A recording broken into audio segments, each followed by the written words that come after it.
Baik, selamat siang Bapak, Kakak-kakak, dan teman-teman semuanya. Kami dari kelompok 1C akan membahas geologi dari Pulau Kalimantan. Next. Silakan ya. Adapun anggota kelompok kami ada Ludia Galuh Keswari, Anindya Elda Larasati, Putu Intan Agustini, Ayu Kinanti Mukti Kasari Ningtyas, Gardena Laidonina, Rizky Adiyoso Putro, Asila, Nimade Signa, Nimade Eta Sernita, Elsa Octavia, Agung Ziaul Haq, Yunita Purnamasari, Yeni Agustina Sudarto, Samuel Gracia, Muhammad Radit Dinova, Mahareta Wirandari, Nyoman Adiatma Prasada Putra, Muhammad Kois Dapa Walidain, Osilia Yohana Sajidah, Manda Rahmadani, Rizky Apriliani, Teresia Zanuarti, dan Nyi Suseki Swekan. Selanjutnya,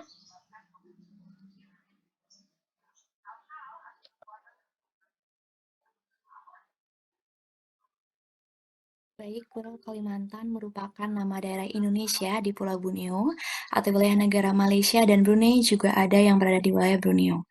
Berdasarkan luas Kalimantan merupakan pulau terbesar ketiga di dunia setelah Irian dan Greenland. Nah, bagian utara Pulau Kalimantan, Sarawak dan Sabah merupakan wilayah Malaysia yang berbatasan langsung dengan Kalimantan, wilayah Indonesia, dan wilayah Brunei Darussalam. Nah, di bagian selatan dibatasi oleh Laut Cina Selatan dan Selat Kalimata. Bagian timur dipisahkan dengan Pulau Sulawesi dan Selat Makassar, dan di bagian tengah pulau merupakan wilayah bergunung-gunung dan berbukit-bukit. Bisa dilanjutkan oleh teman saya. Terima kasih.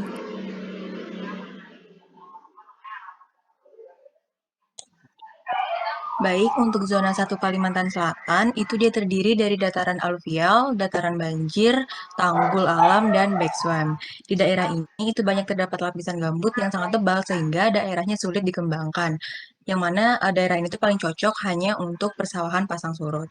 Kemudian untuk zona kedua Kalimantan Barat, zona ini itu dia disebut sebagai pegunungan masif karena terdapat di daerah tertutup ataupun tertentu saja atau lokal, di mana zona ini itu dia berupa pegunungan gentiklinal yang batuannya itu terdiri dari granit dan batuan berumur termakarbon. Selanjutnya akan dijelaskan oleh teman saya.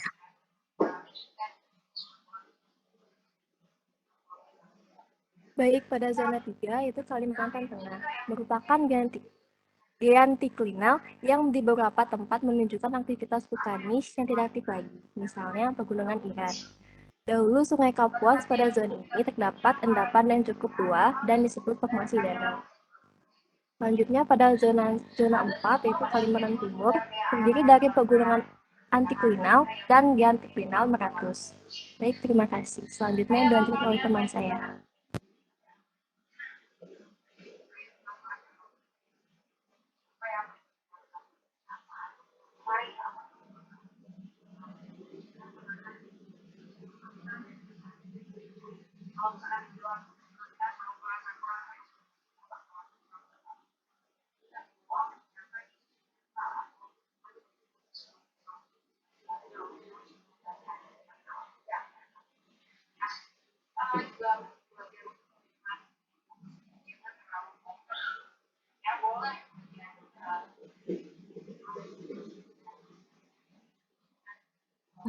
Pulau Kalimantan berada di bagian utara dari lereng Rusia. Pada bagian utara dibatasi oleh cekungan Megerina Laut Cina Selatan, di bagian timur oleh Selat Makassar, dan di bagian selatan oleh Laut Jawa. Di sini ada paparan gambarnya, teman-teman bisa lihat ya. Di bagian selatan Pulau Kalimantan terdapat Sewener Mountain berumur kapur awal akhir berupa batilit, geratin, dan garotit yang menerobos batuan metaforit regional derajat rendah. Tinggian Marutus di bagian tenggara Kalimantan yang membuat si cekungan Birito dengan cekungan asem-asem tinggi Marutus merupakan sekunis ovolit dan besur vulkanik Kapur Awal, Cekung Barito, dan Cekungan Kutai dibatasi oleh Adang Velpexur.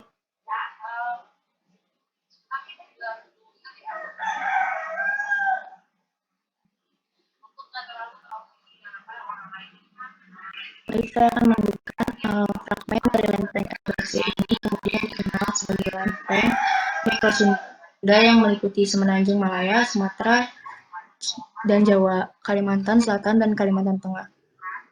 Adapun batas-batas tektonik yang paling penting di sebelah timur adalah yang pertama itu ada di kompleks subduksi Kapur Tersier awal yang berarah timur laut, dimulai dari Pulau Jawa dan membentuk pegunungan Meratus yang sekarang ini. Yang kedua ada di sesar mendatar utama di Kalimantan Timur dan Utara.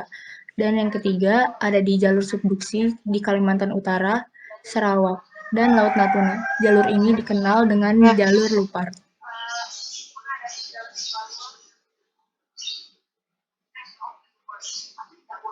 Selanjutnya yaitu sejarah tektonik di Pulau Kalimantan. Pada Pulau Kalimantan memiliki 4 fase perubahan tatanan tektonik, yakni basement pre-Eocene, cekungan Eocene, tektonisme Oligocene, dan tektonik Eocene. Next. Selanjutnya ada basement pra-Eocene. Bagian barat daya Kalimantan tersusun atas kerak yang stabil, Kapur Awal, sebagai bagian dari lempeng Asia Tenggara, meliputi barat daya Kalimantan, Laut Jawa bagian barat, Sumatera, dan Semenanjung Malaysia. Wilayah ini dikenal sebagai Sundaland. Oviolit dan sedimen dari busur kepulauan dan spesies laut dalam ditemukan di Pegunungan Meratus, yang diperkirakan berasal dari subduksi Mesozoikum. Di wilayah antara Sarawak dan Kalimantan, terdapat sedimen laut dalam berumur Kapur Oligocene atau kelompok rajang, oviolit, dan unit lainnya yang menunjukkan adanya kompleks subduksi. Terdapat intrusif besar bersifat granitik berumur Trias di antara cekungan Mandai dan cekungan Kutai atas, memiliki kontak tektonik dengan formasi berumur Jura Kapur.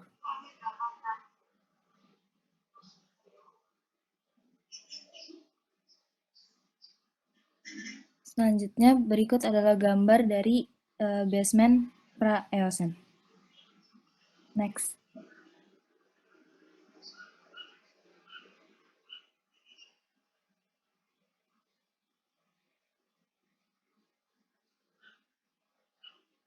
Zona subduksi ke arah tenggara di bawah barat laut Kalimantan.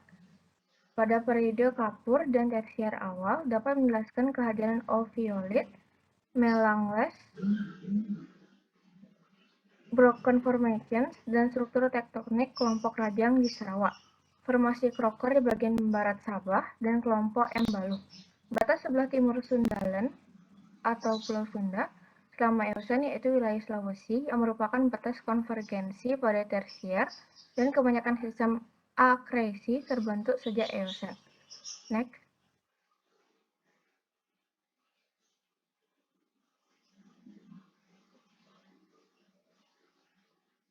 Gambar di sini adalah gambar zona subduksi atau cross section di bagian barat laut Kalimantan.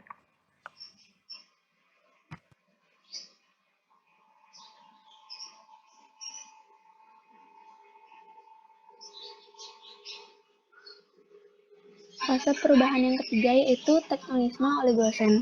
Tektonisme pada pertengahan Oligocene di sebagian Asia Tenggara termasuk Kalimantan dan bagian utara lempeng benua Australia diperkirakan sebagai readjustment dari lempeng pada Oligocene. Di Pulau New Guinea, pertengahan Oligocene ditandai oleh ketidakselarasan yang dihubungkan dengan kolision bagian utara lempeng Australia dengan sejumlah kompleks buzur. New Guinea diubah dari batas konvergen pasif menjadi oblique. Sistem sesar strict slip berarah barat-timur yang menyebabkan perpindahan fragmen benua Australia atau Banggai-Sula ke bagian timur Indonesia berpengaruh pada kondisi lempeng pada pertengahan Oligocene.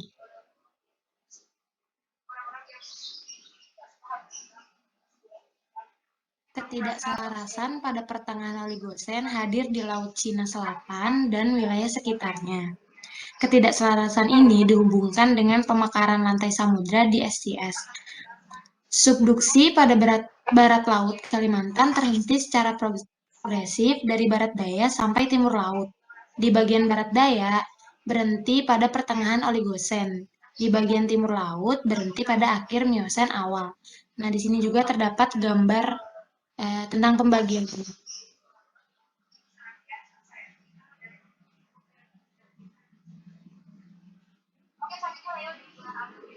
Di gambar 5 juga dan di gambar 6 juga sama, itu ada pembagiannya.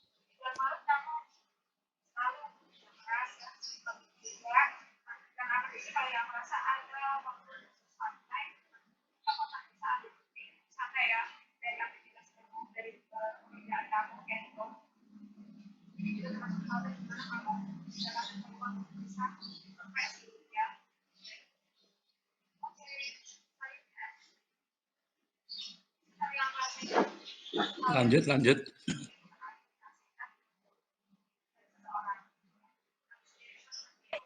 Oke, saya melanjutkan presentasi teman saya. Keempat, tektonisme Miosen. Di wilayah sekitar SCS pada Miosen awal sampai tengah terjadi perubahan yang sangat penting. Penakaran lantai samudra di SCS berhenti sebagai subduksi di Sabah dan Palawan. Mulai terjadinya pembukaan laut suhu dan obdukasi oviolit di Sabah. Membukanya cekungan marginal Laut Andaman terjadi pada sebagian awal Miosen Tengah. Selanjutnya akan dipresentasikan oleh teman saya.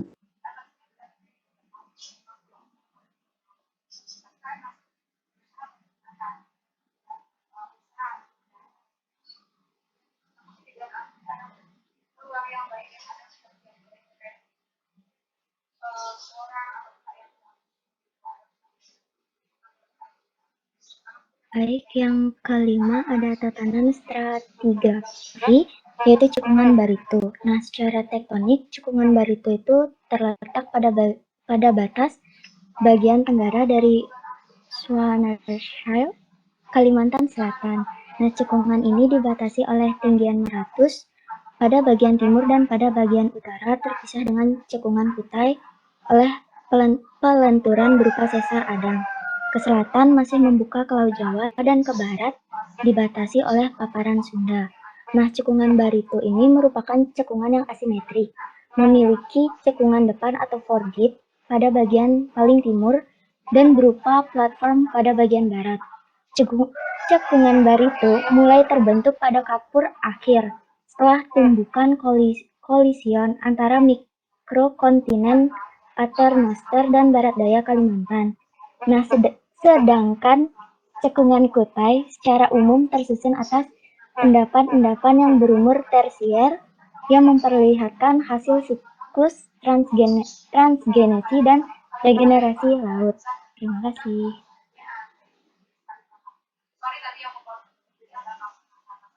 Selanjutnya urutan stratigrafi cekungan barito dari tua ke muda. Yang pertama ada formasi Tanjung, Eosen sampai Oligosen awal.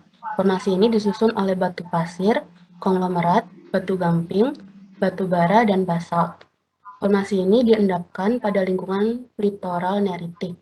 Yang kedua, formasi berai, Oligosen akhir sampai Miosen awal.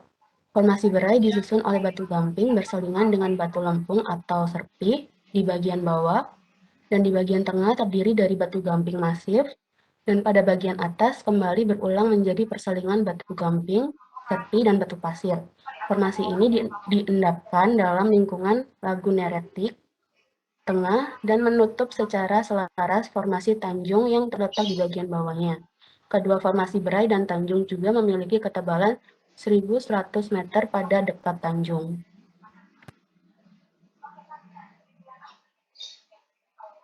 Yang ketiga itu formasi Warukin. Itu ada Miosen bawah sampai Miosen tengah. Formasi Warukin diendapkan di atas formasi baru dan ditutupi secara tidak selaras oleh formasi Dahor. Yang keempat itu formasi Dahor, yaitu Miosen atas sampai Miosen.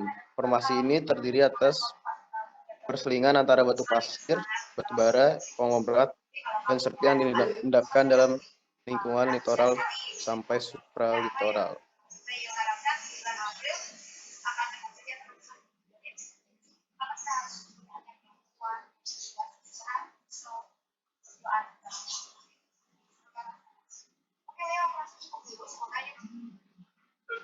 Baik, selanjutnya ada cekungan Kutai. Cekungan Kutai di sebelah utara berbatasan dengan Bengalon dan zona sesar Sangkulirang. Di selatan berbatasan dengan zona sesar, di barat dengan sedimen-sedimen paleogen dan metasedimen kapur yang terdeformasi kuat dan terangkat dan membentuk daerah Kalimantan Tengah.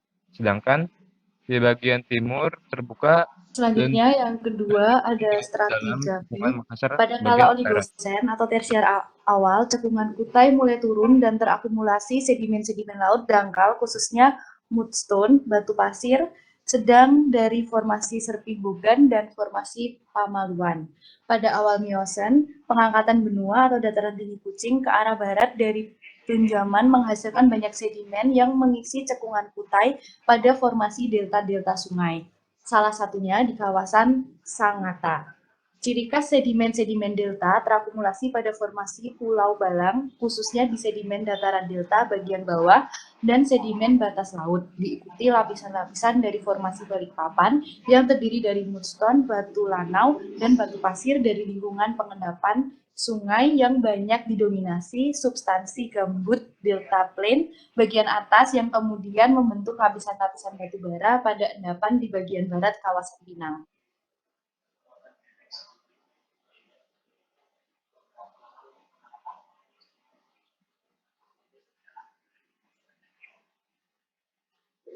Selanjutnya saya akan menjelaskan mengenai struktur geologis Pulau Kalimantan.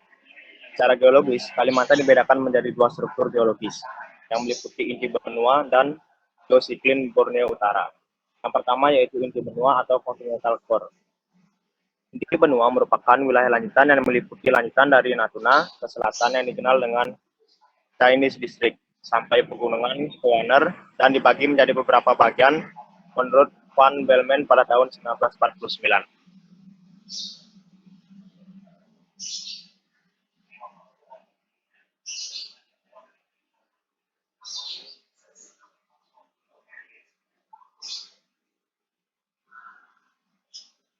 Pembagian wilayah Continental Core menurut Van Bemmelen tahun 1949. 1. Bagian utara terletak sebelah utara Sungai Kapuas, meliputi Paloh dan Tayan yang terletak pada bagian utara Pontianak.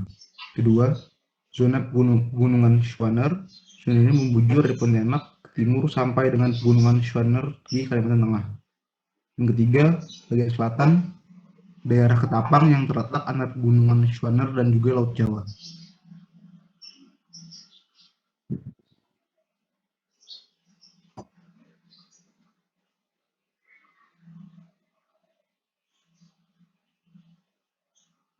Perkembangan geologi wilayah ini.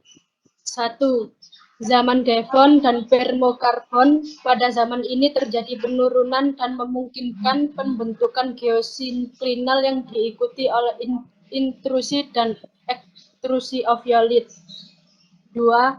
Akhir Pleozoik. Pada masa ini terjadi pembubungan kantiklinal sepanjang bagian proses geosinklinal yang disertai oleh penerobosan batolit. 3. Trias atas. Terjadi pengendapan sedimen. 4. Zaman Jura.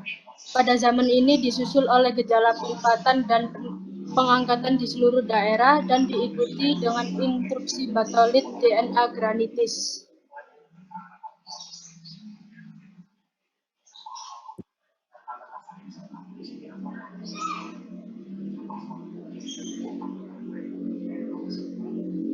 Baik, di sini saya akan menjelaskan geosistem Borneo. Zaman Kapur terjadi penurunan dan pembentukan pada zona utara yang berlangsung hingga zaman Paleogen. Singkapan-singkapan dari geosinkline tersebar mulai dari selatan Sungai Kapuas hingga ke Semenanjung Kudat, Kalimantan Utara. Selanjutnya kami jelaskan oleh teman saya.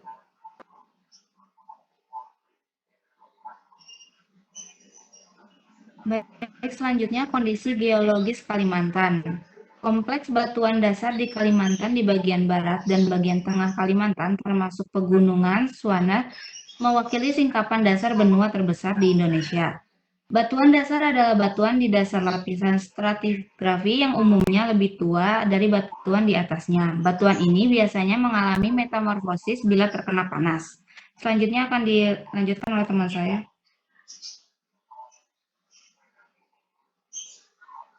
Baik, selanjutnya yaitu batuan yang berasosiasi dengan pinggir lempeng Kalimantan mencakup opiolit atau kerak samudra dan melange.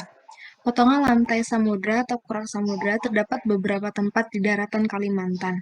Potongan-potongan ini dicirikan oleh susunan batuan beku yang padat gelap tipe basa dan ultra basa dengan komponen granit. Selanjutnya akan dijelaskan oleh teman saya.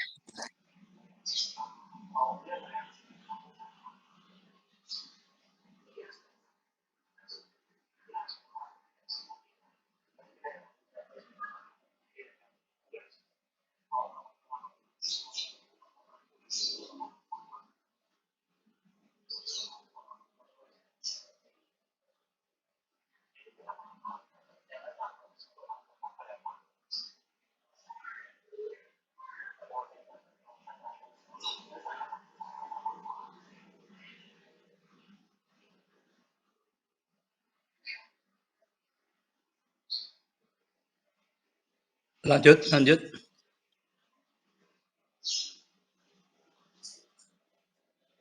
Lanjut, Dek.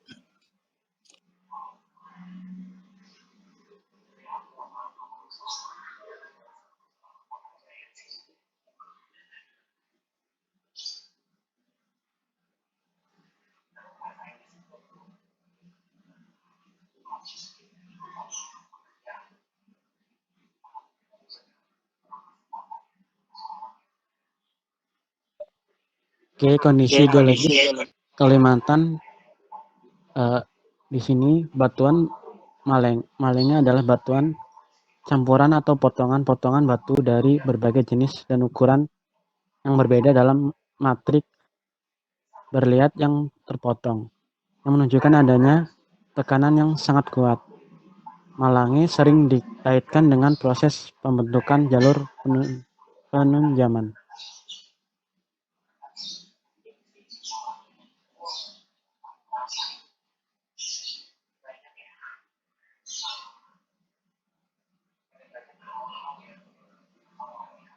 Baik, sekian presentasi dari kelompok kami. Jika ada yang ingin bertanya, dipersilahkan. Terima kasih kelompok Kalimantan. Sebelum ada pertanyaan, perlu saya berikan pengantar sebentar bahwa Kalimantan ini termasuk geologinya yang sangat ruwet ya. Artinya ruwet ya. Di sini proses yang terjadi ya itu dari kerak samudra maupun kerak kontinental, kerak benua itu ada di situ. Selanjutnya dia tenggelam jauh di laut dan membentuk pertama kali geosinkline ya. Nah, dari geosinkline itu terisi oleh material endapan.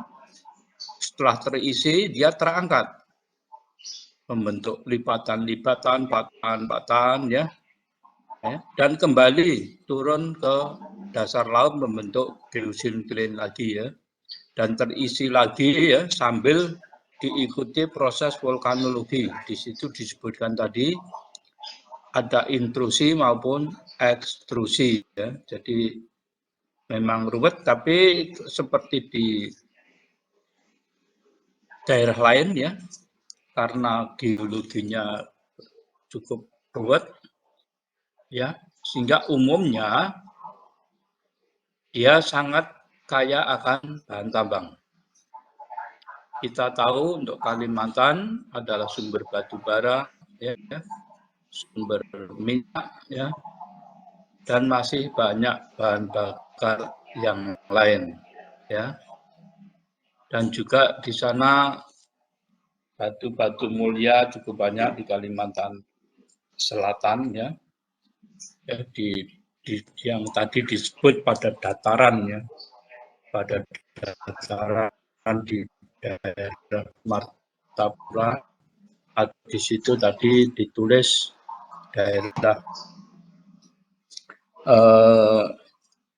daerah pasang surut atau backswarm atau itu banyak sekali terdapatnya. Selanjutnya yang kedua perlu dicatat juga bahwa Kalimantan ini ya yang agak perlu dicatat adalah topografinya tidak terlalu tinggi ya, elevasinya tidak terlalu tinggi walaupun ada pegunungan Schwaner dan Miller ya. Schwaner Miller yang ada di tengah ya, yang menuju dari Kalimantan Barat ke Kalimantan Utara ya, yang membatasi sebagian batasi antara wilayah Indonesia dan wilayah Malaysia. Ya. Yang ketiga, dengan topografi yang tidak terlalu tinggi, sehingga di sana terbentuk sungai yang besar-besar, ya, sungai yang besar-besar ya. Misalnya yang saya sendiri pernah mengikuti sampai hampir ke perbatasan Malaysia, yaitu Sungai Kayan. Sungai Kayan itu ada di, kalau sekarang ada di Kalimantan Utara. Ya, di situ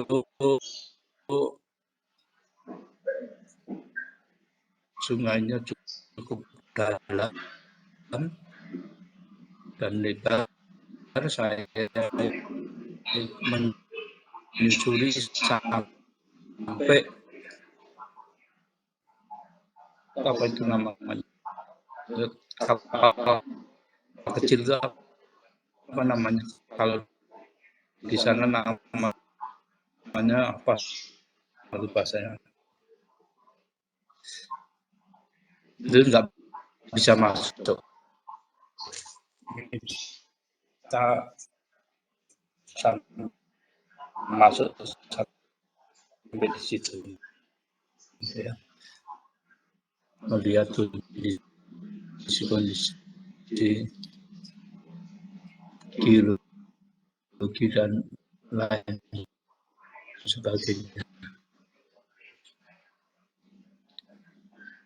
Oke, ini saya berikan adik yang lain kalau ingin bertanya jawab ya.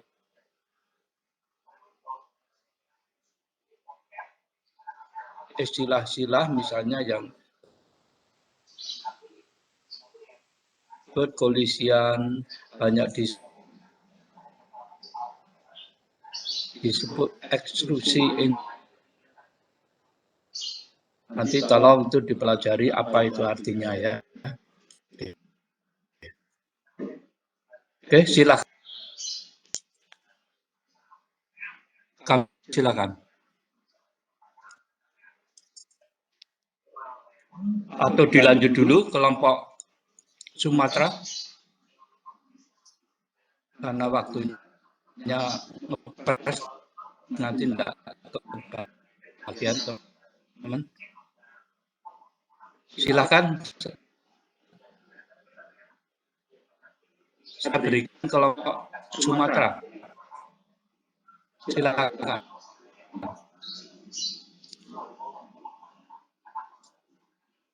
Siap? Halo? Kelompok Sumatera siap? Halo? Mohon ditunggu ya, Pak. Kelompok Jawa siap?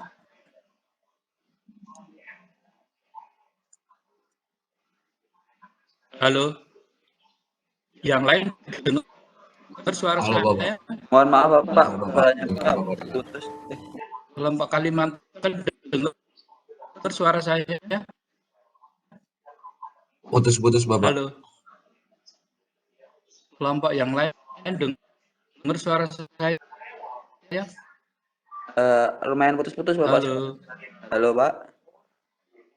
Putus-putus Bapak. Izin Bapak putus-putus suaranya Bapak. Enggak dengar enggak suara saya kok enggak ada jawaban. Terdengar Bapak, tetapi putus-putus. Halo. Dengar suara saya? Dengar suara.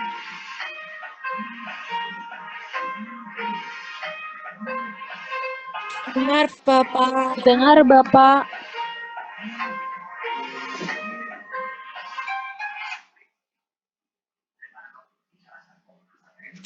Terdengar Bapak.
Halo.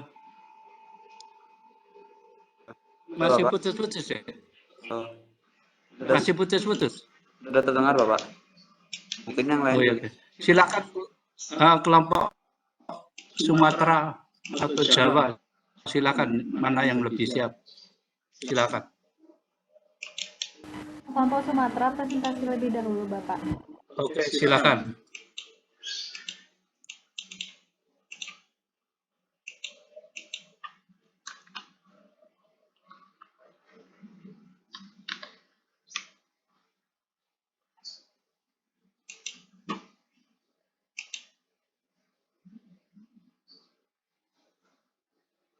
Bapak, terima kasih atas waktu dan kesempatan yang diberikan kepada kelompok Sumatera, kelompok 2C. Nah, di sini kami akan bawakan materi sejarah dan geologi dari Pulau Sumatera. Next.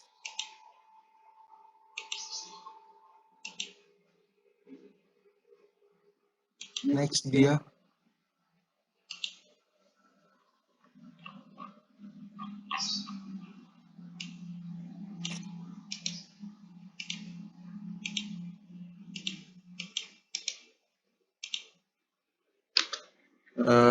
Sebelum itu kami akan memperkenalkan anggota kelompok kami. Dari anggota kelompok kami ada Neputu Diayastini dengan NIM akhiran 048, ada Alexi Jaka Lamonde dengan NIM akhiran 049, Angel Zeta Fandi 050, Yasmin 051, Komang Arya 052, Nabila Sarah 053, Angel Natalia 054, Komang Arya Siwanata 055, Maria Bernadetta 056, Gusti Ngurawi Rizky Wicaksana 057, Genovepa 058, Jessica 059, Gabriel Cortina 061, Niputu Restu 062, Joshua 063, Sukma Ayu 064, Agnesia Titin Loyo 065, Safira Aulia Putri 066, Nikarek Sri Utami 067, GP Junior 068, Valen Pirlo Akbar 070, Amanda Selena 071, Muhammad Alfiansyah 072, Inyoman Wisnu 073, Imade Agi Bayu Negara 074, dan Junior Alpha 075. Next.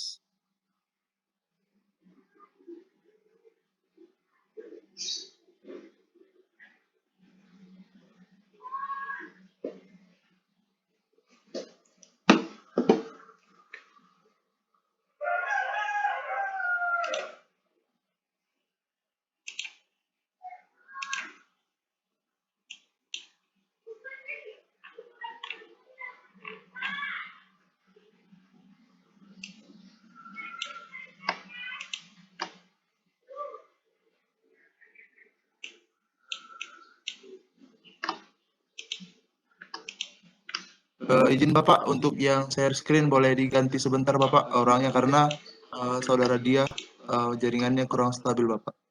Ya, silakan.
Ingat pesan saya, jangan semangat, ayo malas, dan tetap hidup walau tidak berguna dan tetap bersama saya.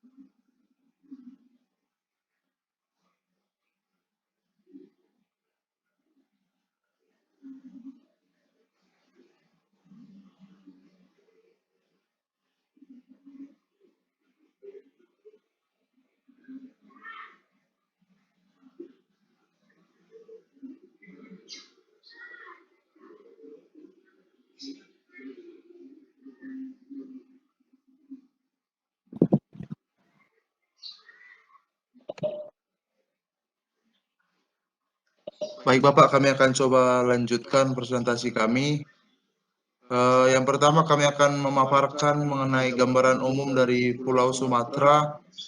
Pemaparan kali ini akan diawali penjelasannya oleh Ibu Tudia Yastini. Kepada Dia Yastini dipersilakan. Terima kasih atas kesempatan yang diberikan. Di sini saya akan menjelaskan tentang gambaran umum Pulau Sumatera.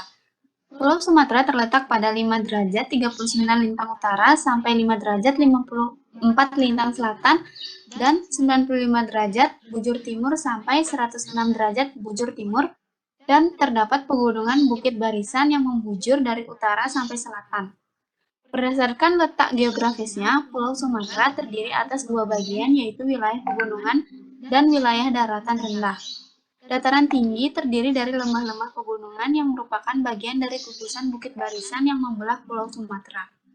Pulau Sumatera terletak di bagian barat gugusan Kepulauan Nusantara. Secara geografis, Pulau Sumatera di sebelah utara berbatasan dengan Teluk Bengawan, di timur dengan Selat Malaka, di sebelah selatan dengan Selat Sunda, dan di sebelah barat dengan Samudra Hindia.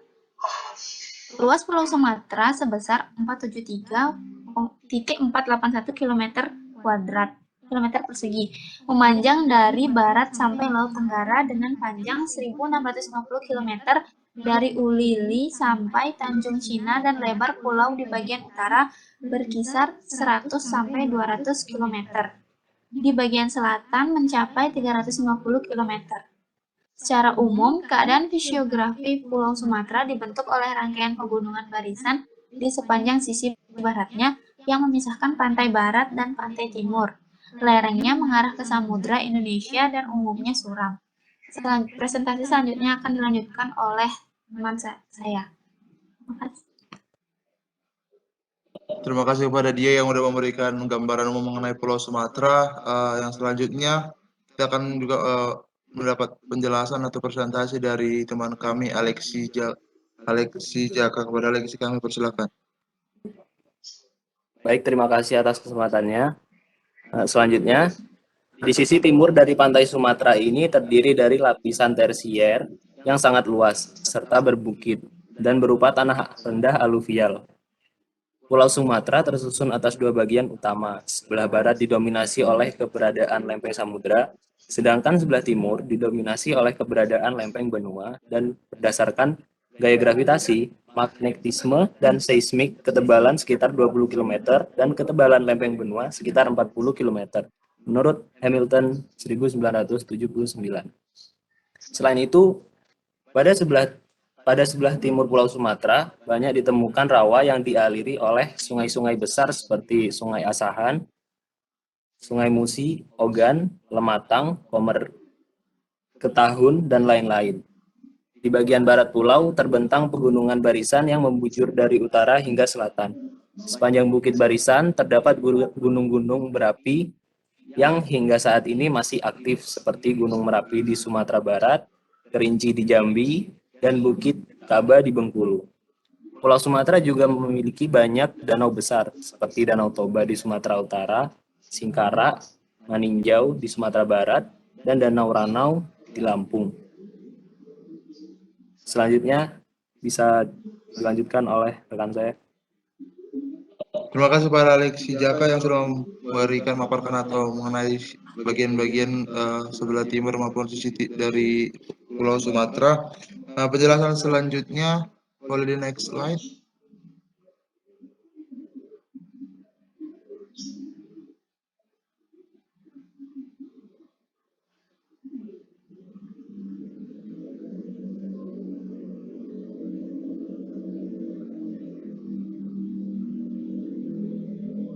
Nah, penjelasan selanjutnya kami akan melakukan penjelasan yang akan dipaparkan oleh Angel Jetavandi. Kami persilakan.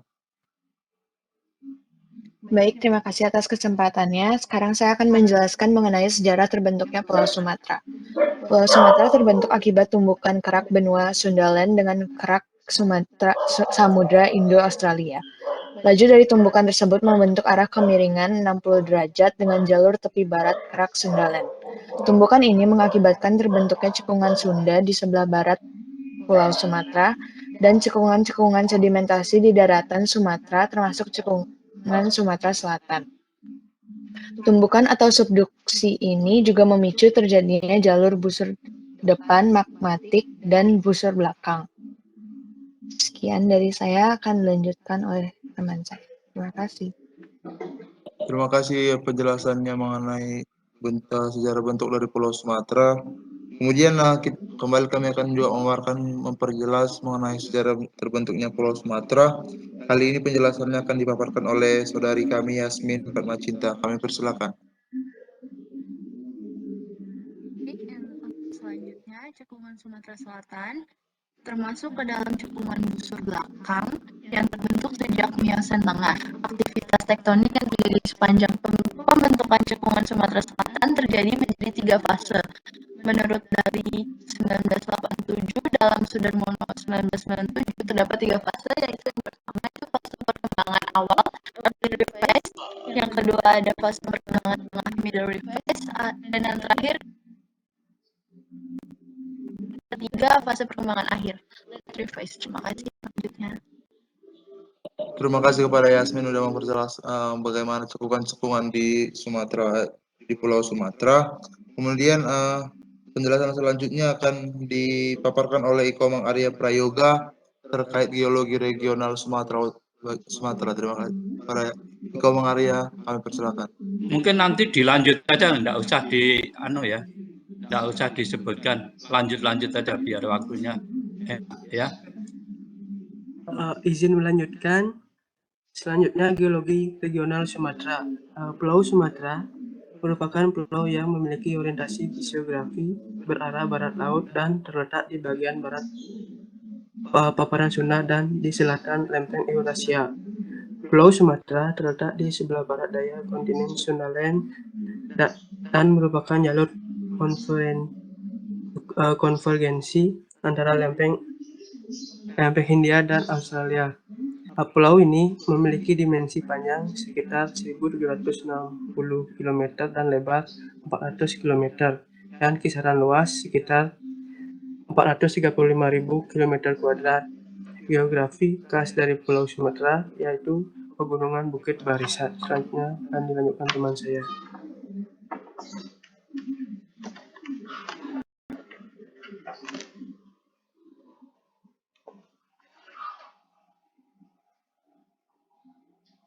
Next.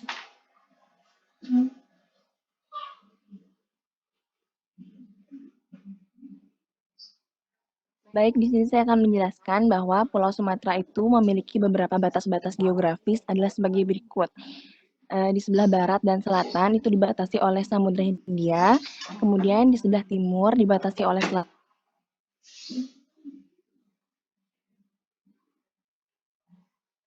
Bemelan tahun 1949, Pulau Sumatera secara fisiografi terbagi atas 6 zona fisiografi, yaitu yang pertama ada zona jajaran Barisa, kemudian ada zona Semangku, yang ketiga ada zona pegunungan 30, kemudian ada zona kepulauan Busur Luar, yang kelima ada zona paparan Sunda, dan yang terakhir ada zona dataran rendah dan berbukit.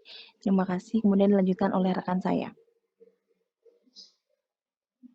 Baik, terima kasih. Saya akan menjelaskan pembentukan Pulau Sumatera. Sebelum menjadi sebuah pulau, Sumatera dianggap sebagai tepian dari benua Eurasia.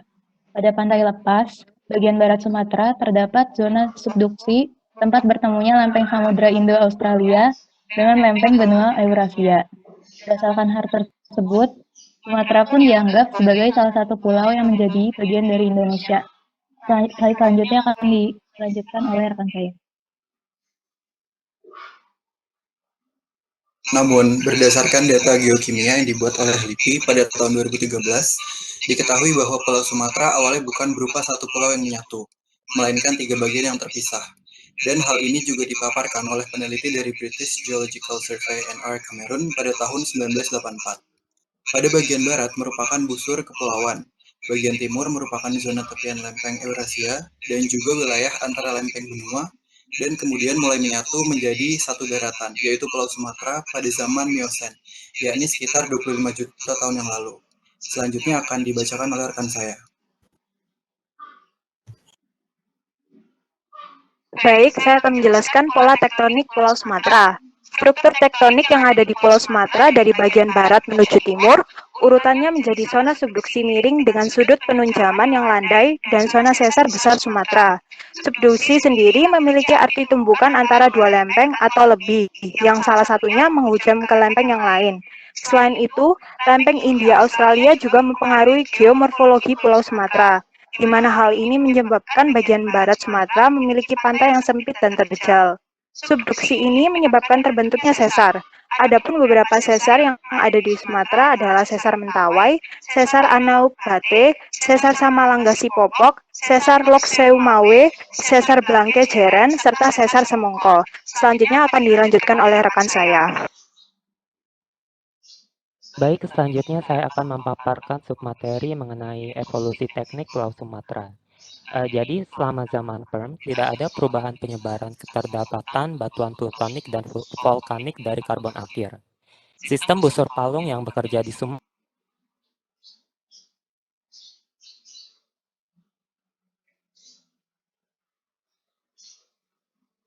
posisi andesitik sampai riolitik, yang menyebar di bagian barat dari Sumatera Tengah, dan dari Trias akhir sampai Jura awal. Subduksi di Sumatera terus berlangsung dan menghasilkan kompleks oviolit Aceh di bagian utara dan kompleks oviolit Gumai Garba di selatan. Nah, kedua oviolit tersebut menurut Bemelan pada tahun 1949 dalam Hutchisonnya berumur Trias. Pada Jura Tengah sampai Kapur Tengah terjadi pengangkatan di wilayah Semenanjung Malaysia yang menyebabkan perubahan lingkungan sedimentasi pada daerah tersebut dari lingkungan laut menjadi lingkungan darat, yang ditandai dengan adanya tipe molase dan sedimentase fluviatil. Vulkanisme di kawasan Sumatera dan sekitarnya masih kurang aktif pada selang waktu ini. Selama Jura dan Kapur, kawasan Sumatera dan sekitarnya terkratonisasi dan sistem pensesaran strike slip terbentuk. Baik, kemudian untuk submateri selanjutnya dilanjutkan oleh teman saya. Baik, terima kasih atas waktunya. Saya akan melanjutkan tentang evolusi teknik Pulau Sumatera. Pada kapur akhir, zona Sumatera, sepanjang pulau-pulau yang saat ini berada di barat, Sumatera seperti Siberut, oviolit dari subduksi ini sendiri oleh Pemelen tahun 1949 dalam Hutchison 1973 diperkirakan berumur kapur akhir sampai tersier awal. Di bagian utara Sumatera terdapat intrusi granitik tersier, sedangkan di selatan terdapat andesit tua dan intrusi granit Miosen awal. Pola dari sistem palung busur di Sumatera pada saat itu digambarkan pertama kali oleh Katili tahun 1971 dalam Hutchison 1973, seperti pada gambar 4.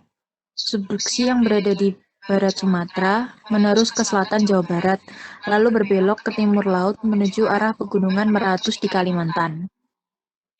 Dari tersier sampai sekarang, subduksi terus-menerus ke arah barat melewati kepulauan yang terdapat di sebelah barat Sumatera dan menerus ke timur di selatan melewati Pulau Jawa. Bisa dilihat pada gambar kelima. Busur gunung api di sepanjang zona subduksi tersebut terdapat di pegunungan barisan di Sumatera dan menerus ke Pulau Jawa. Vulkanisme basalt hadir di Sukadana, Sumatera Selatan, dan diperkirakan berhubungan dengan pensesaran ekstensi dalam yang dihasilkan sebagai interaksi dari lempeng-lempeng Eurasia, Hindia Australia, dan Pasifik. Baik, selanjutnya akan dilanjutkan oleh rekan saya. Baik, selanjutnya saya akan menjelaskan mengenai pola stratigrafi regional Pulau Sumatera. Untuk yang pertama ada stratigrafi regional dari Sumatera Barat. Kelompok pra-tersier mencakup masa Paleozoikum sampai dengan Mesozoikum.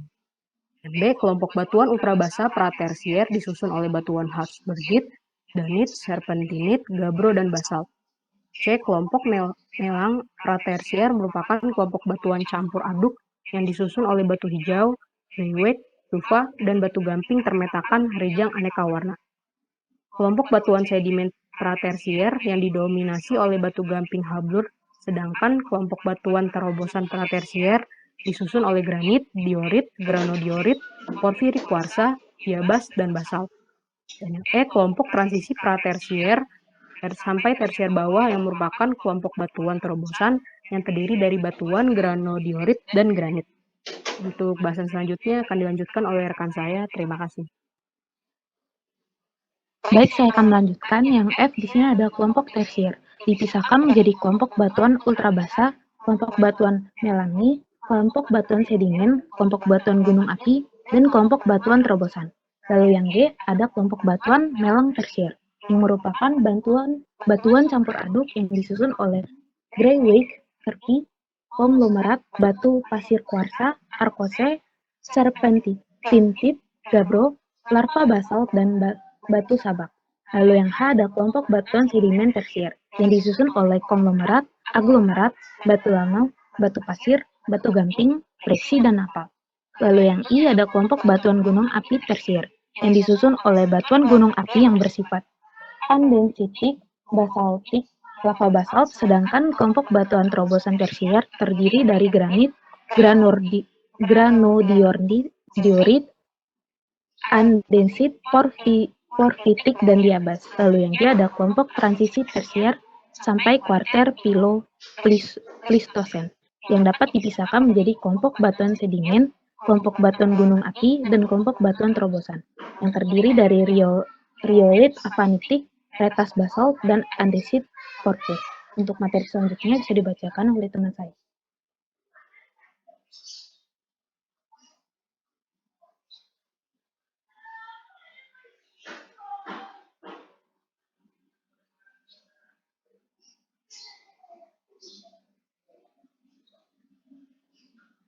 Baik, selanjutnya saya lanjutkan. Kelompok K yaitu kelompok batuan sedimen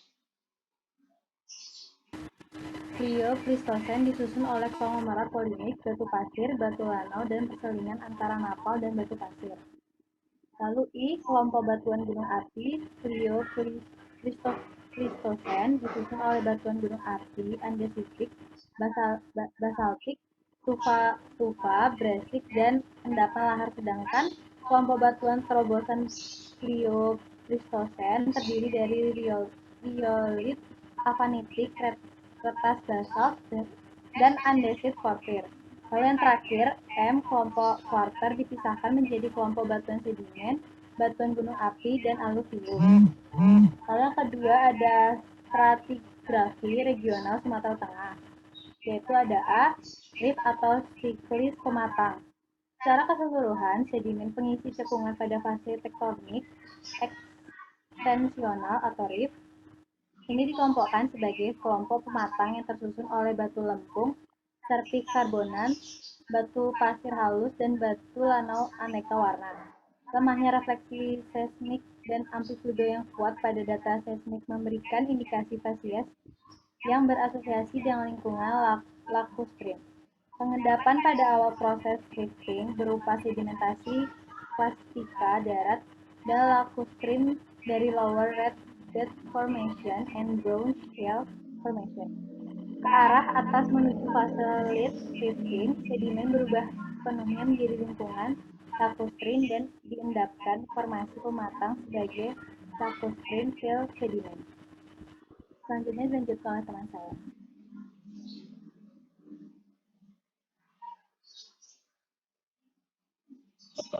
Baik, saya akan melanjutkan presentasinya. Yang selanjutnya saya akan menjelaskan mengenai formasi. Ada dua. Yang pertama formasi Lower Red Bed.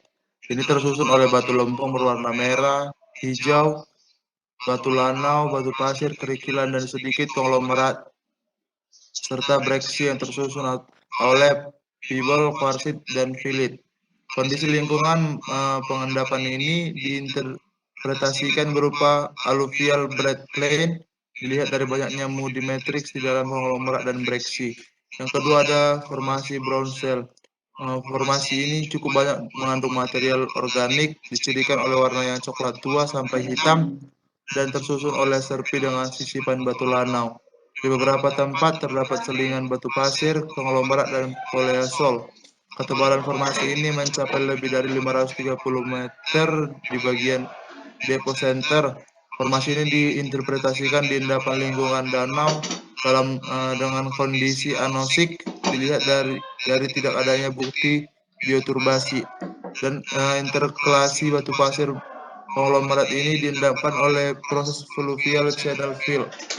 Dan selanjutnya menyelingi bagian tengah formasi ini terdapat beberapa horizon poleosol yang dimungkinkan terbentuk bagian pinggiran danau yang muncul di permukaan dan diperlihatkan oleh rekaman inti batuan di komplek Bukit Susa.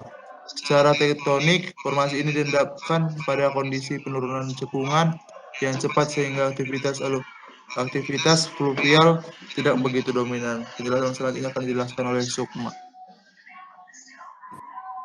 Baik, untuk yang selanjutnya ada formasi coal zone. Secara lateral, formasi ini di beberapa tempat ekuivalen dengan formasi brown shale. Formasi ini tersusun oleh perselingan serpi dengan batu bara dan sedikit batu pasir. Lingkungan pengendapan dari formasi ini diinterpretasikan berupa danau dangkal dengan kontrol proses fluvial yang tidak dominan. Ditinjau dari konfigurasi cekungannya, formasi ini diendapkan di daerah dangkal pada bagian aktif graben menuju depo center. Lalu ada formasi lakefill tersusun oleh batu pasir, konglomerat, dan serpi. Komposisi batuan terutama berupa plastika batuan filit yang dominan. Secara vertikal terjadi penambahan kandungan litoklas, kuarsa, dan kuarsit. Struktur sedimen gradasi normal dengan beberapa gradasi terbalik mengindikasikan lingkungan pengendapan fluvial deltaik. Formasi ini diendapkan secara progradasi pada lingkungan fluvial menuju delta pada lingkungan danau. Selama pengendapan formasi ini, kondisi tektonik mulai tenang dengan penurunan cekungan yang mulai melambat atau late rifting stage. Ketebalan formasi mencapai 600 meter. Lalu ada formasi konglomerat, diendapkan di sepanjang bagian turun dari sesar sebagai seri dari endapan aluvial. Tersusun oleh batu pasir, konglomerat, sedikit batu lempung berwarna hijau sampai merah. Baik secara vertikal maupun lateral, formasi ini dapat bertransisi menjadi formasi lower red bed, brown shell, coal zone, dan lake fill.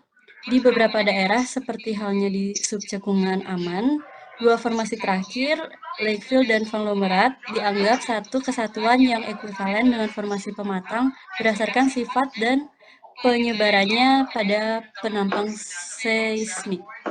Selanjutnya akan dilanjutkan oleh rekan saya.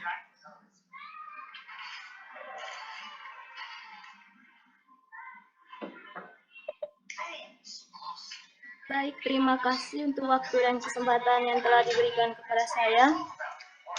Saya akan melanjutkan penjelasan tentang strategi regional Pulau Sumatera Tengah.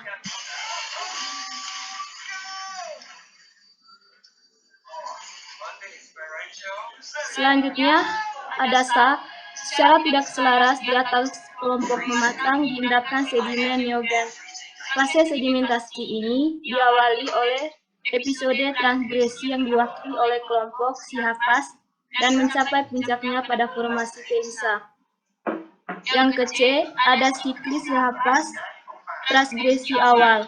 Kelompok Sihapas yang terbentuk pada awal episode transgresi terdiri dari formasi Menggala, formasi Bangko, formasi Bekasap, dan formasi Duri. Kelompok ini tersusun oleh batuan plastika, lingkungan, fluvial, detai, sampai laut dangkal. Pengendapan kelompok ini berlangsung pada Miosen awal sampai Miosen tengah. Selanjutnya ada formasi Menggala, tersusun oleh batu pasir konglomerat dengan ukuran butir kasar berkisar dari gravel hingga ukuran butir sedang. Secara lateral, batu pasir ini bergradasi menjadi batu pasir sedang hingga halus. Komposisi utama batuan berupa kuarsa yang dominan dengan struktur sedimen trough-cross bedding dan erosional basal core. Berdasarkan litologi penyusunannya, diperkirakan diendapkan pada fluvial channel lingkungan braided stream. Formasi ini dibedakan dengan lake fill formation dari kelompok pematang bagian atas berdasarkan tidak adanya lempung merah perigen pada matrik pada tahun 1995. Ketebalan formasi ini mencapai 250 meter, diperkirakan berumur awal Miosen bawah. Yang selanjutnya dilanjutkan oleh rekan saya. Terima kasih.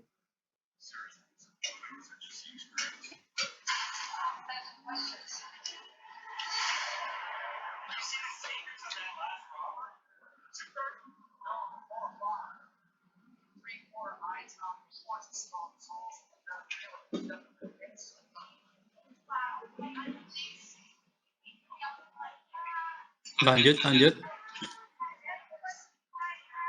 Baik, selanjutnya ada formasi Bangko. Formasi ini tersusun oleh serpik karbonan dengan perselimuan batu pasir halus sedang. Diendapkan pada lingkungan paparan laut terbuka dari fosil foraminifera planktonik didapatkan umur N5 atau Gould 1993. Ketebalan maksimum formasi kurang lebih 100 meter. Formasi Bekasap, formasi ini tersusun oleh batu pasir masif berukuran sedang kasar dengan sedikit interkalasi serpis, batu bara, dan batu gantung. Berdasarkan ciri litologi dan fosilnya, formasi ini diendapkan pada lingkungan air kaya dan laut terbuka. Fosil pada serpis menunjukkan umur N6 sampai N7. Ketebalan seluruh formasi ini mencapai 400 m. Lalu selanjutnya formasi Duri. Di bagian atas pada beberapa tempat, formasi ini ekuivalen dengan formasi Bekasap, tersusun oleh batu pasir halus sedang dan serpis. Ketebalan maksimum mencapai 300 meter. Formasi ini berumur N6 sampai N8. Terima kasih. Selanjutnya dilanjutkan oleh teman saya.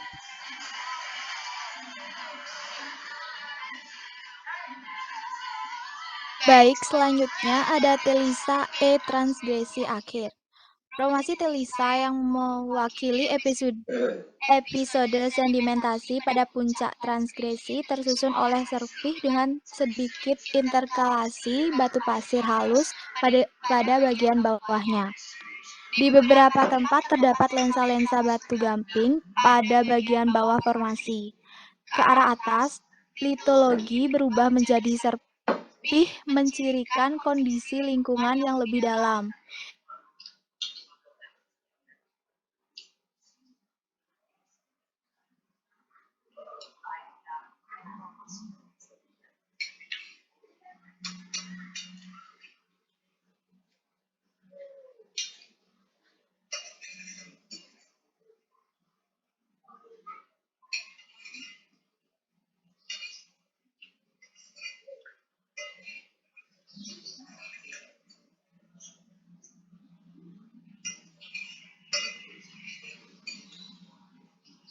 Umur N6 sampai N11. Selanjutnya akan dilanjutkan oleh rekan saya. Tersusun oleh serpih bor.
Ya, kesimpulannya di sini Pulau Sumatera adalah pulau terbesar ke-6 di dunia dengan luas 4.734 km persegi yang merupakan bagian dari Kepulauan Sunda Besar di Indonesia bagian barat.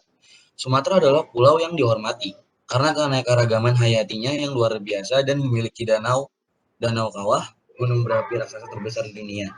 Pulau Sumatera tersusun atas dua bagian utama. Sebelah barat didominasi oleh keberadaan lempeng samudra, sedangkan sebelah timur didominasi oleh keberadaan lempeng benua. Selanjutnya dibacakan oleh rekan saya.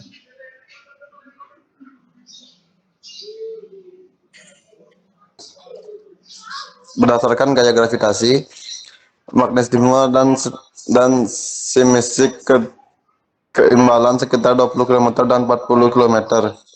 Pulau Sumatera memiliki orientasi fisiografi berarah barat laut dan terletak di bagian barat paparan Sunda dan di selatan lempeng Eurasia.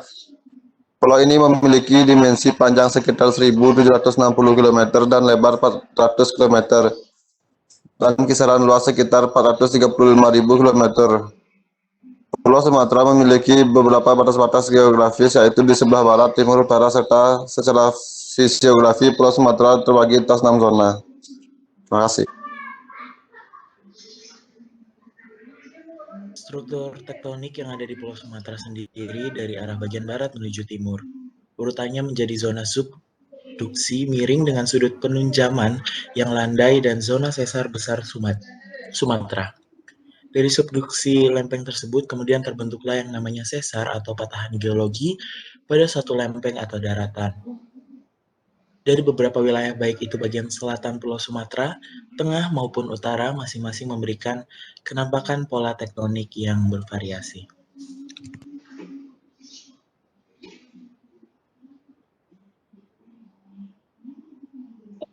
Baik, itulah penjelasan singkat dari kelompok kami. Kami mohon maaf apabila memiliki kesalahan selama presentasi.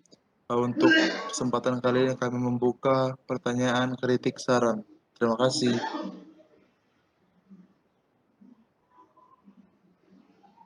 Terima kasih kelompok Sumatera.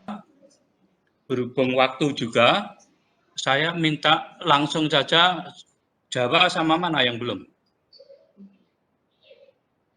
Maluku, Bapak. Jawa sama Maluku.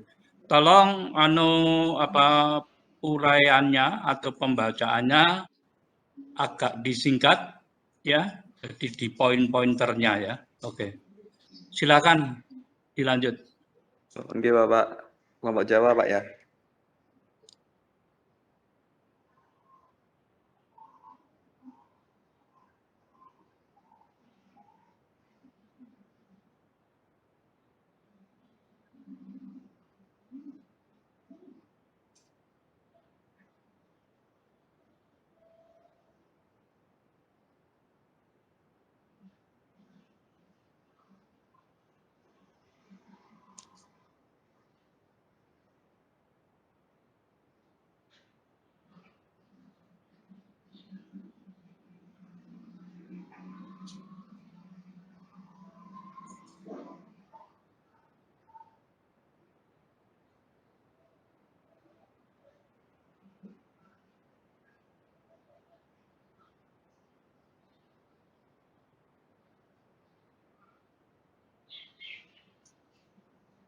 Oke, selanjutnya selamat sore teman-teman dan Bapak. Di sini kami dari kelompok 1A akan menjelaskan tentang geologi Pulau Jawa. Bisa di next? Nah, berikut merupakan anggota-anggota dari kelompok kami. Next. Silakan untuk teman saya bisa dijelaskan. Geologi secara umum. Kata geologi berasal dari dua kata bahasa Yunani, yaitu geos yang berarti bumi dan logos yang berarti ilmu. Jadi geologi adalah studi mengenai bumi dan fenomena yang terjadi di dalamnya. Geologi secara umum membahas mengenai material pembentuk bumi dan segala proses yang terjadi baik di dalam bumi maupun di atas permukaan bumi. Gaya yang bekerja di dalam bumi ada dua, endogen dan eksogen. Semua proses itu menyebabkan batuan memiliki ciri khusus. Karakteristik dan ciri khusus dari batuan itulah yang dipelajari oleh geologi sehingga dapat dilakukan interpretasi proses geologi apa saja yang berkontribusi dalam pembentukan batuan tersebut. Bisa dilanjutkan oleh teman saya.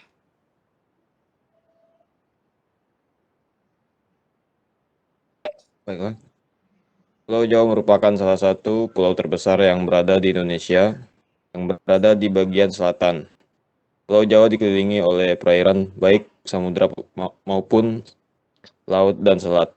Secara geografis, letak Pulau Jawa berbatasan langsung dengan Samudra Hindia di sebelah selatan, Selat Bali di sebelah timur, Selat Sunda di sebelah barat, dan Laut Jawa di sebelah utara. Pulau Jawa memiliki luas sekitar 126.700 km dengan populasi sekitar 160.293.748 jiwa. Dengan jumlah populasi itu menjadikan Pulau Jawa sebagai pulau dengan jumlah penduduk terbanyak dan terpadat di Indonesia. Selanjutnya dilanjutkan teman saya. Pulau Jawa secara fisiografi dan struktural dibagi menjadi 4 bagian utama menurut BMLM pada tahun 1970, yakni yang pertama sebelah barat, ini Cirebon, yang kedua di Jawa Tengah yang berada di antara Cirebon dan Semarang, yang ketiga Jawa Timur yang berada di antara Semarang dan Surabaya, yang keempat yang merupakan cabang sebelah timur Pulau Jawa yang meliputi Selat Madura dan Pulau Madura.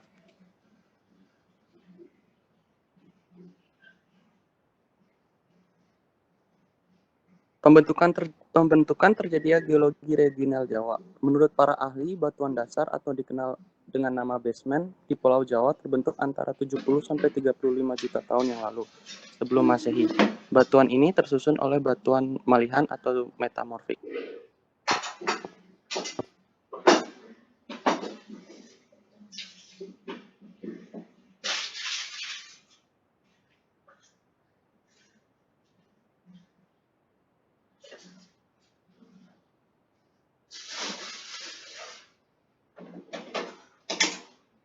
Baik, selanjutnya akan lanjut oleh saya, yaitu stratigrafi regional Pulau Jawa. Mungkin bisa di next langsung.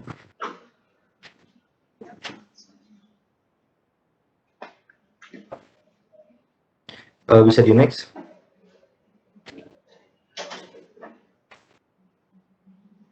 Untuk stratigrafi regional Jawa Barat, yaitu proses sedimentasi cekungan Jawa Barat bagian utara terjadi kisaran umur dari kala Eosen Tengah hingga Kuarter dan endapan dengan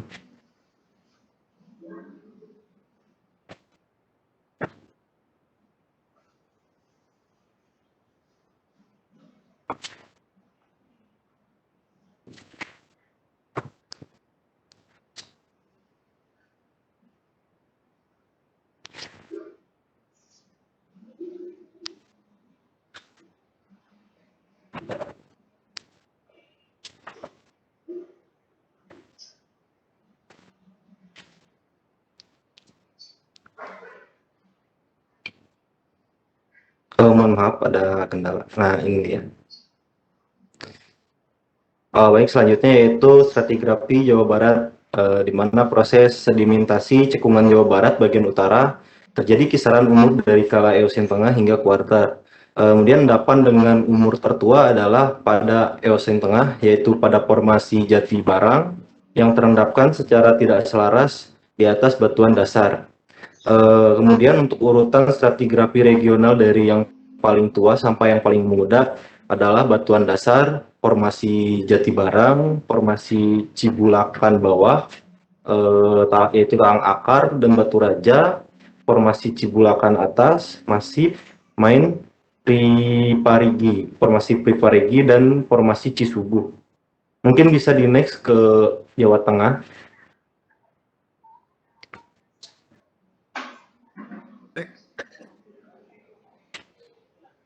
Bisa di next G, Dista. Bisa di next G, stratigrafi Jawa Tengah. Nah, sekarang Jawa Tengah. Urutan stratigrafi Jawa Tengah secara keseluruhan dapat diwakili oleh stratigrafi pada daerah Karasambung karena secara umum susunan litologi di daerah Jawa Tengah telah mengalami beberapa fase tektonik yang menyebabkan susunan stratigrafi menjadi tidak dapat disusun secara jelas, dan stratigrafi di Karasambung secara regional dapat menjelaskan tentang bagaimana tatanan stratigrafi di Jawa Tengah secara keseluruhan. Nah, berikut merupakan urutan stratigrafi regional Karasambung. Seperti gambar yang di samping, itu merupakan batuan pra-tersier, formasi Karangsambung, formasi Totogan, formasi Batu Randa, formasi Penongsong, formasi Halang, formasi Peniron, dan formasi vulkanik muda. Next. Nah, ini merupakan Jawa Timur. Nah, di Jawa Timur ini stratigrafinya di daerah Jawa Timur ini dibagi menjadi 3, yaitu zona Rembang, zona Kendeng, dan zona Pegunungan Selatan. Nah, di dalam Jawa Timur ini di batuan susunan zona Rembang, batuan pra-tersier, formasi Ngimbang, formasi Kujung, formasi Prupuh, formasi Tuban, formasi Tawun, formasi Ngerayong, formasi Bulu, formasi Wonosolo, formasi Ledok, formasi Munduh, formasi Sidorejo, formasi Paciran, dan formasi Lida dan Undak Solo. Dan batuan di zona Kendeng adalah formasi Pelang, formasi Kere, formasi Kaliabeng, formasi Sonde, formasi Pucangan, formasi Kapu, dan formasi Notopuro. Pada zona Pegunungan Selatan ini yaitu formasi Kebo Buta, formasi Semilir, formasi Melanggeran, formasi Sambi Pitu, dan formasi Oyo Wonosari. Next, bisa dilanjutkan oleh teman saya.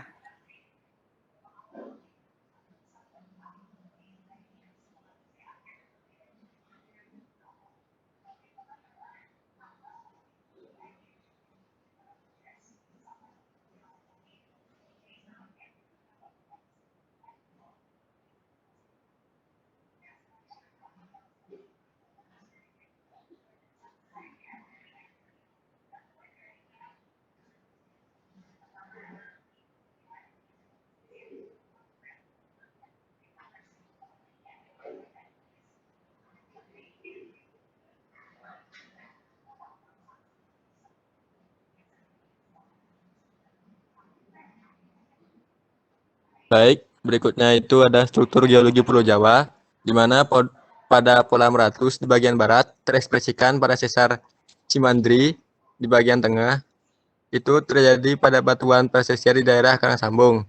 Kemudian di Pulau Jawa sendiri menunjukkan pola termuda dan mengaktifkan kembali seluruh pola yang lelah ada sebelumnya. Data seismik menunjukkan bahwa pola Taisur dengan Surabaya Timur masih aktif hingga sekarang. Next.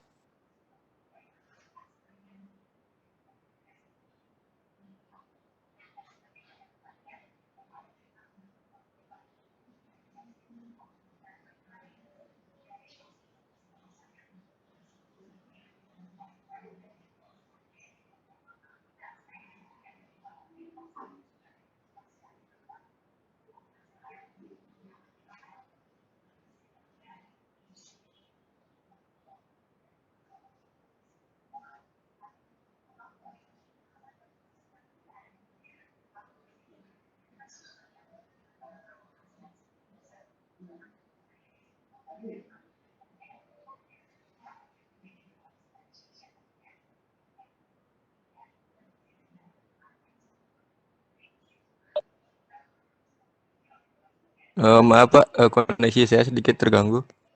Ya, dilanjut yang lain yang connect-nya nggak terganggu. Oke, saya saja Pak. Jawa Barat memiliki arah pola umum struktur timur laut dan barat daya. NESW yang disebut pola meratus. Dari data stratigrafi dan tektonik diketahui bahwa pola meratus merupakan pola yang paling tua. Sisa-sisa yang termasuk dalam pola ini berumur kapur sampai Peleosen dan tersebar dalam jalur tinggian Karimun Jawa meneruskan melalui Karangsambung hingga di daerah Cimandiri, Jawa Barat. Pola Jawa di bagian barat, pola ini diwakili oleh sesar-sesar naik seperti sesar Beribis dan sesar-sesar dalam cekungan Bogor. Di bagian tengah tampak pola dari sesar-sesar yang terdapat pada zona Serayu Utara dan Serayu Selatan. Di bagian timur ditunjukkan oleh sesar Pegunungan Kendeng yang berupa sesar naik. Next.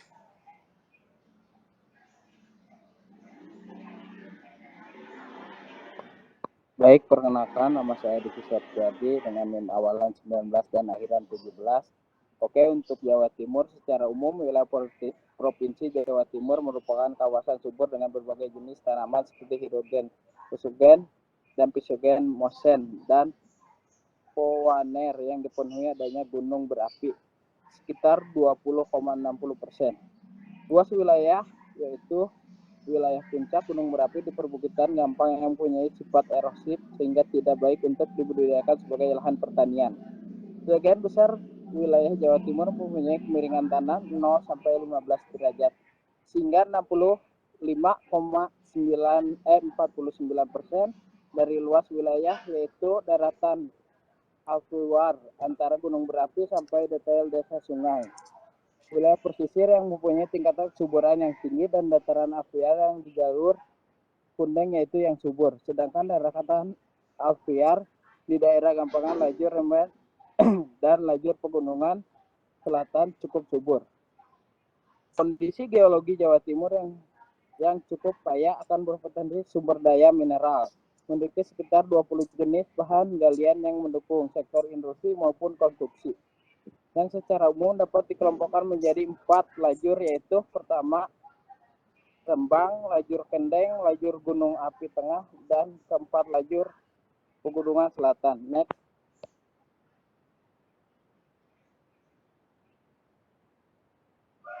Kemudian untuk daerah Jawa Tengah merupakan bagian yang sempit diantaranya antara lain dari Pulau Jawa.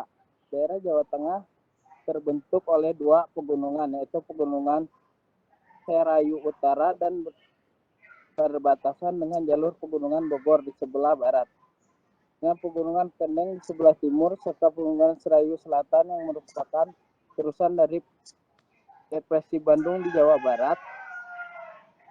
Jawa Tengah ada pula ditemui di Gunung Bruji yang berupa baik basik yang memotong kanopi karang sambutan di barat daya yang disebut oleh penemuan di Roro merupakan musikadet tok boboik yang memotong sikis kisanin dan formasi gamping bungkai.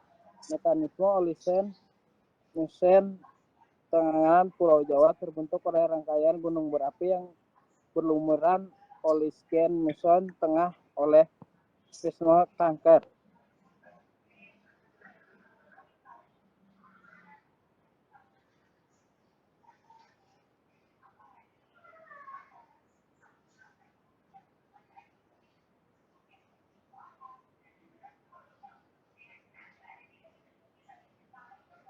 Masih ini untuk Pulau Jawa.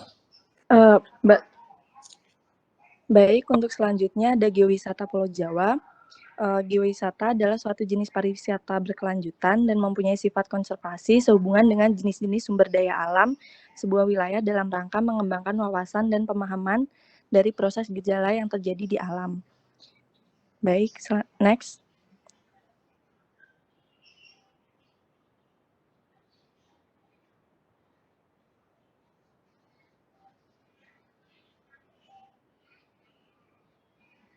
Oke, selanjutnya ada contoh geowisata yang ada di Pulau Jawa. Yang pertama ada Kasat Gunung Kidul, yang dimana Kasat Gunung Kidul berada di Yogyakarta, memiliki kondisi tanah kering dan tandus, dan yang disusun oleh batu gamping dan lebih dikenal dengan istilah kasat. Karst. Karst merupakan suatu istilah untuk menjelaskan keadaan suatu daerah yang disusun oleh batu gamping terbuh yang tebal yang menunjukkan topografi khas seperti dolina, Eufaula, Poile, conical hill, goa, dan lain-lain. Kemudian ada Karst Gunung Sewu, merupakan salah satu kawasan dengan benteng alam unik yang ditetapkan sebagai bentuk alam warisan dunia atau World International Heritage. Mungkin bisa di next. Selanjutnya ada Geopark Ciletuh. Kawasan Ciletuh memiliki keanekaragaman geologi yang unik dan umurnya paling tua di Jawa Barat. Kawasan ini merupakan hasil dari tumbukan dua lempeng yang berada, yaitu lempeng Eurasia yang berkomposisi granit dan lempeng Indo-Australia yang berkomposisi basal yang menghasilkan palung yang dalam, tempat di mana batuan sedimen laut, batuan metamorforik, dan batuan beku basah hingga ultra basah terendapkan sehingga sangat menarik untuk dipelajari. Next. Berikut merupakan contoh karst dan yang ada di Gunung Kidul, Yogyakarta. Yang pertama ada danau, Bukit Kapur, dan gua. Next. Baik, akan saya lanjutkan. Jadi, metode untuk mengetahui kondisi geologi yang pertama ada metode geolistrik, di mana metode ini merupakan salah satu metode geofisika yang mempelajari tentang sifat aliran listrik yang ada di dalam bumi berdasarkan hukum listrik. Metode ini juga digunakan untuk mengetahui sifat aliran listrik di dalam bumi dengan cara mendeteksinya di permukaan bumi. Bisa dilanjutkan oleh teman saya?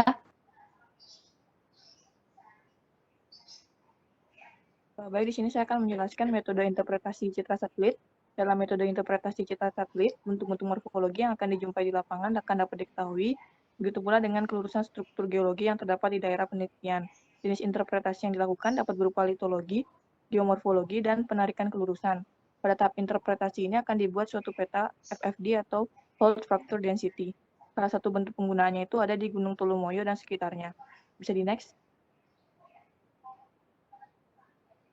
Sebelum interpretasi citra itu dilakukan, data citra akan diolah terlebih dahulu. Pada gambar ini ada citra Landsat yang belum dilakukan pengolahan citra dan citra di sebelah kiri dan citra Landsat yang sudah dilakukan pengolahan di sebelah kanan. Untuk pengolahan datanya itu ada koreksi radiometrik, pemotongan atau cropping, fusi band, dan filtering. Bisa di next. Jadi dari interpretasi yang dilakukan akan didapatkan dua jenis interpretasi, yaitu geomorfologi dan interpretasi litologi. Jadi untuk interpretasi geomorfologi itu dapat melihat bentang alam vulkanik, bentang alam denudasional, dan aluvial atau rawa. Sementara dari interpretasi litologi itu dapat melihat lava, piroklastik, dan aluvium. Bisa di next. Sekian atau presentasi dari kelompok kami. Terima kasih. Oke, karena ada waktu juga yang harus membatasi kita, perlu saya berikan garis bawah. Coba yang Jawa jangan dihapus dulu. Jangan ditutup dulu ya.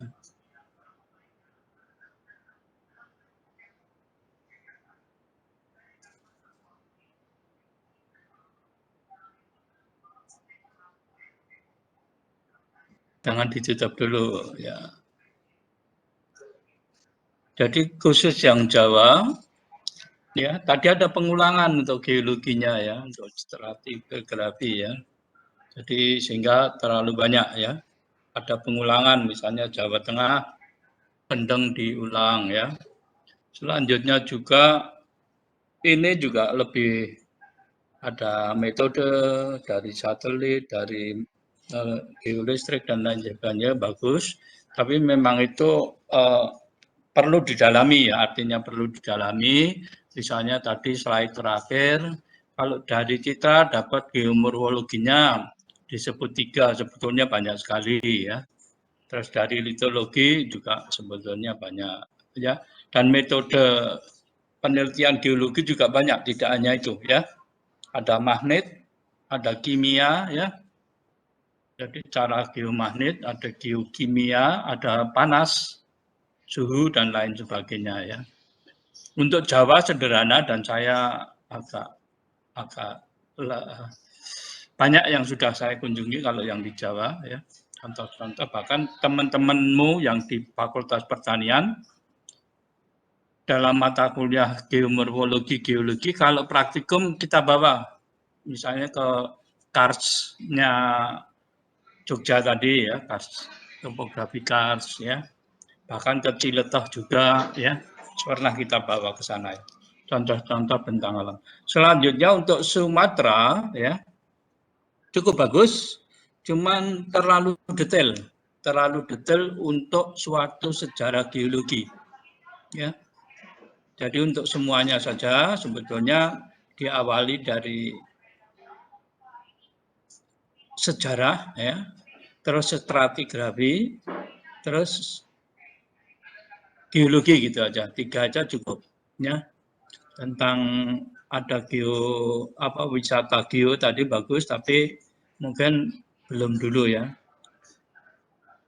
Karena waktu juga untuk yang Maluku mungkin nanti lain waktu saat kuliah saya berikan waktu, dan sebagai bahan ujian UTS saya ya, tapi tidak terjadwal, dari artinya tidak terjadwal, tidak usah dimasukkan di tolong masing-masing mahasiswa ya, masing-masing mahasiswa membuat ringkasan dari paper ini ya, ringkasan dari tulisan kelompok ini ya, yang judulnya adalah geomorfologi dan geologi kelompok itu ya, misalnya Maluku ya, geomorfologi dan geologi Maluku ya, dan kalau bisa kira-kira lautnya seperti apa, oke ya.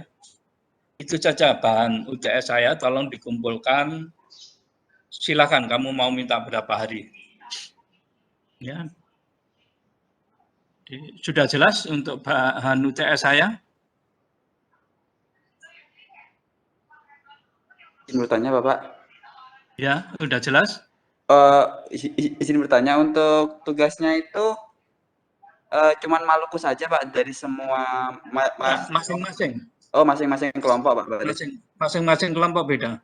Sesuai dengan kelompoknya dibuat ringkasan ya. Mungkin saya minta maksimal 3 halaman. Ya.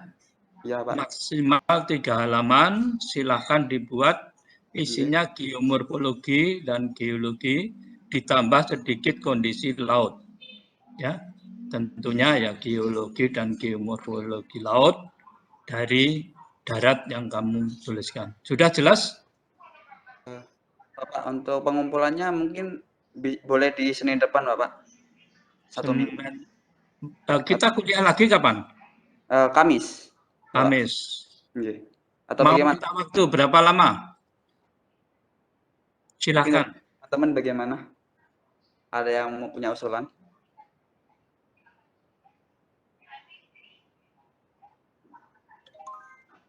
Halo? Tak kasih waktu 1 minggu? Bisa, Bapak, boleh. Jadi kalau hari ini, hari apa ini? Senin, Bapak, nanti. Senin, nanti tolong dikumpulkan ke koordinator, baru dikirim ke saya ya.